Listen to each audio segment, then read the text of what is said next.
Hey everyone, this is Shinobi03, and I noticed I haven't really introduced myself in my previous two videos. So anyway, I hope you really enjoyed my Jurassic World video. That was sort of a passion project I wanted to do for quite a while, but Deadpool 2 gave me the push to do it. So what's this video? Well, my Jurassic World video was already long enough, and I put my best into it, but at the same time I realized there was some little stuff I didn't include here. So here are some leftovers that I either forgot to include or didn't think they were important anyway. But before we do that, there's something I felt I need to address. In the beginning portion of the video, I was talking about choosing between Dumbass Critic, yes, I'm still calling him that, and Walter, as the reviewer you'd prefer to watch. One user by the name of Troy had made this comment. In the beginning, when you showed the Power Rangers clip, to prevent people from taking your message the wrong way, I think you should have also stated, don't get me wrong, I'm not saying that you're not allowed to review something if you don't like it. It's okay if you don't like it. Heck, sometimes being too positive is just as bad.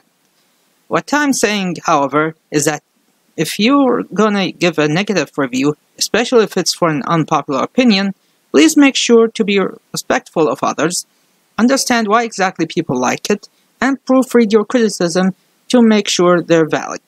First, I'm sorry for any misunderstanding occurred if others saw that moment the same way as Troy did.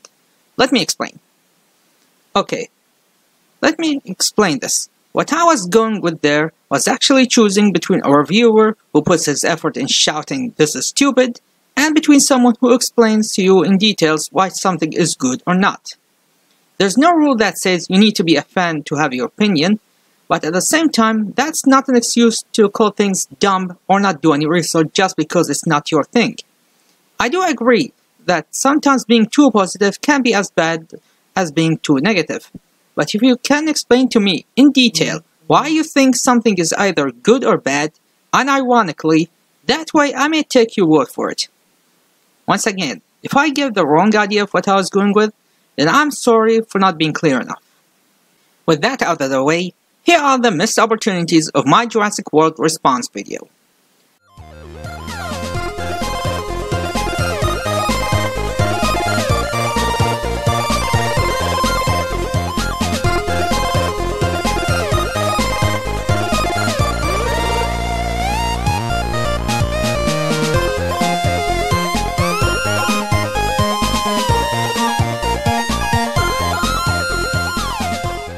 Okay, this one I regret missing the most, because it made me leave a shoutout out of it. In the segment where I was talking about content creators dealing with copyright claims, I forgot to include an example of a creator re-uploading his videos after removing the claimed content. While I could have used Linkar's history of Power Rangers as an example, that one was too obvious, and I think I used enough Linkar's videos in it anyway. Here's another example. Kaiju no Kami, yes, seriously, or simply Kane, he makes videos about all sorts of tokusatsu movies and TV shows and horror movies. He's a good guy who I've been following since before he started his channel, and I'm proud to be the first to make a Patreon request. Thank you very much. Anyway, he constantly gets his videos claimed, but what does he do? Well, not this. What are you doing, Bandora? We will stop you. You can't stop me at all. Ha ha ha. I am invincible, foolish Jew Rangers. No, he re-uploads them again under the label of YouTube Edition. I mean, sure, it can be tedious to re-edit and re-upload your videos over and over again, but if your main concern is to have your complete work available and that claim clip doesn't affect the overall video, then what's the harm in doing so? Anyway, go check out Kaiju no Kami if you're into tokusatsu. And I'm really sorry I forgot about you, man. Really sorry. See? This guy's an asshole.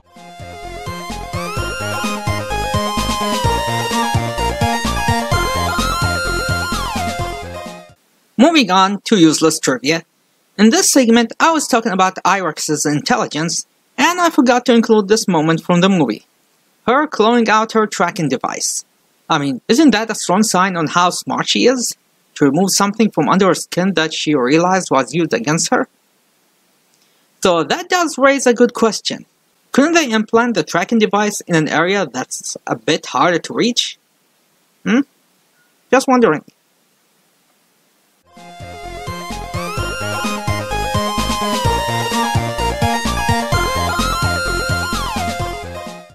remember when I said the ending for Jurassic Park 3 was going to be a battle between the Spinosaurus and the Raptors that was changed in the final cut?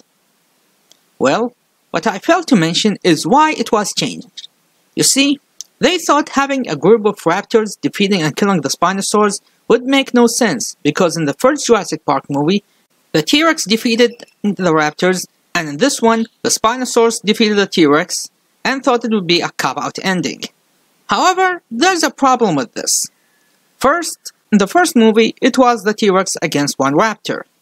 We're talking about a group of Raptors here working together to take down one large enemy. This is not Dragon Ball size where one says, "Power levels are bullshit." Speaking of which, we saw two Raptors giving Indominus a hard time. Imagine if they were the whole team.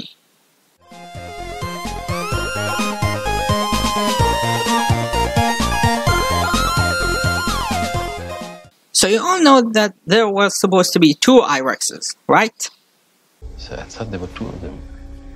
There was a sibling in case this one didn't survive infancy. Where's the sibling? She ate it. Yep, she ate her sister at birth. Remember that list of creatures that helped creating the I-Rex? One of them is a dinosaur called Majungasaurus. Some have speculated that it's the source for the I-Rex's cannibalism behavior, since the Majungasaurus is partially confirmed to kill and cannibalize its own species. Some studies, however, may suggest that it may have eaten each other's carcasses and not straight up killed each other, but some, however, noted that animals do kill each other, so it's all up in the air if it was true or not. I mean, the raptors in the Lost World novel were savage little creatures that killed and ate each other.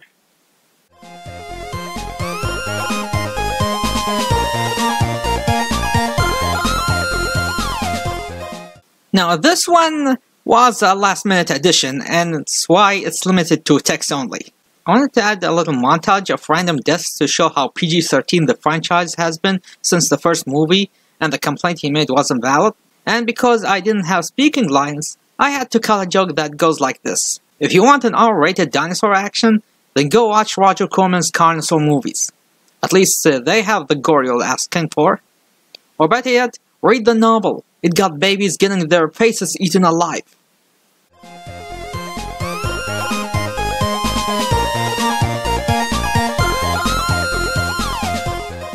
Lastly, we have another Spinosaurus related trivia. Now, I've spoken about how I liked the Spinosaurus and how it was a great animatronic that was too powerful for the studio to handle, and the fact that it was retconned to be a laboratory accident, making it the first hybrid dinosaur. But there was one more additional thing I forgot to mention regarding giving the Spinosaurus its respect back. If you've been following Fallen Kingdom, you probably know this now iconic scene of the Tyrannosaurus roaring while the volcano erupts in the background, all the while that poor Carnotaurus is pinned under her foot. Originally, that Carnotaurus was going to be the Spinosaurus, and you could get where this was going. Yep, they were planning to have a rematch between the Tyrannosaurus and the Spinosaurus that would end with the Spinosaurus' defeat. Luckily though, they decided to go against it because even the makers knew this was too much pandering, especially after Jurassic World, where we see the old lady smashing through the Spinosaurus skeleton and barely had a chance against Indominus, and this battle would have turned to a joke. No, instead, they killed the Spinosaurus off-screen and declared it extinct. Though I do wonder, was the Indominus battle supposed to be the battle that was supposed to happen in Jurassic Park 3? We see in the beginning video by Winston's school the Tyrannosaurus on the ground only to have his neck chomped off by the Spinosaurus, which looked eerily similar to how Roberta was before she was saved by Blue. So I don't know, maybe it was intentional, maybe not. Who knows? Lastly, we have another Spinosaurus related trivia.